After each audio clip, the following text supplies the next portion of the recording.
দেশের বিভিন্ন জায়গার আরও কিছু খবর নিয়ে এখন একটি ডেস্ক রিপোর্ট।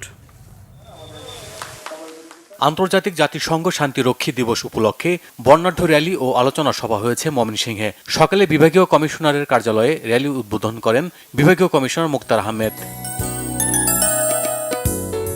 সাভার থানা বিএনপির সাবেক সভাপতি হাজী মাহমুদুল হাসান আলাল স্মরণে দোয়া মাহফিল হয়েছে। প্রধান অতিথি হিসেবে এতে উপস্থিত ছিলেন ঢাকা জেলা বিএনপির সভাপতি খন্দকার আবু আশফাক সহ অন্যান্যরা। ঈদ উপলক্ষে বয়স্কদের মাঝে শাড়ি ও নগদ অর্থ বিতরণ করা হয়েছে কুড়িগ্রামে এনএস আমিন স্কুল হলরুমে। এতে উপস্থিত ছিলেন জেলা বিএনপির সিনিয়র যুগ্ম আহ্বায়ক অধ্যাপক শফিকুল ইসলাম বেবু, যুগ্ম আহ্বায়ক অধ্যাপক হাসিবুর রহমান হাসিব সহ অন্যরা। জামাতের কর্মী সম্মেলন উপলক্ষে সংবাদ সম্মেলন হয়েছে কিশোরগঞ্জে। সকালে জেলা পাবলিক লাইব্রেরিতে বক্তব্য রাখেন জেলা আমির অধ্যাপক মোহাম্মদ রমজান আলী। শিশু থেকে প্রবীণ পুষ্টিকর খাবার সার্বজনীন বিষয়ক জাতীয় পুষ্টি সপ্তাহ হয়েছে হবিগঞ্জে। সকালে সিভিল সার্জন কার্যালয়ে এই কার্যক্রমের উদ্বোধন করেন জেলা প্রশাসক ডক্টর মোহাম্মদ ফরিদুর রহমান।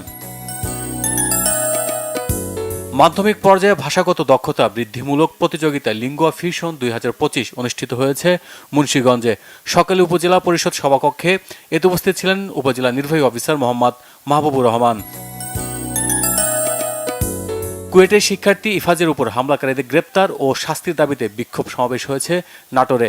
সকালে নবাব সিরাজ উদ্দৌলা সরকারি কলেজ চত্বরে এ প্রতিবাদ সমাবেশ করেন জেলা ছাত্রদলের নেতাকর্মীরা। নার্সিং ডিপ্লোমাকে ডিগ্রি সমমানের দাবিতে অবস্থান কর্মসূচি পালন করেছে রংপুর নার্সিং শিক্ষার্থীরা। সকালে মেডিকেল কলেজ থেকে একটি বিক্ষোভ মিছিল বের হয়ে জেলা প্রশাসক কার্যালয়ে গিয়ে অবস্থান নেয়। সুনামগঞ্জে অবৈধ পথে আসা 1.5 কোটি টাকার ভারিত পণ্য আটক করেছে বিজিবি। দুপুরে এক সংবাদ সম্মেলনে এ তথ্য জানান ব্যাটালিয়নের অধিনায়ক lieutenant colonel AKM Zakaria Kadir. পাহাড় ধসের সংখ্যায় সচেতনতামূলক মাইকিং প্রচার চালানো হয়েছে খাগড়াছড়িতে। বিকেলে অতিরিক্ত জেলা ম্যাজিস্ট্রেট হাসান মারুফের নেতৃত্বে এই প্রচারণা চালানো হয়। Bangla vision news desk.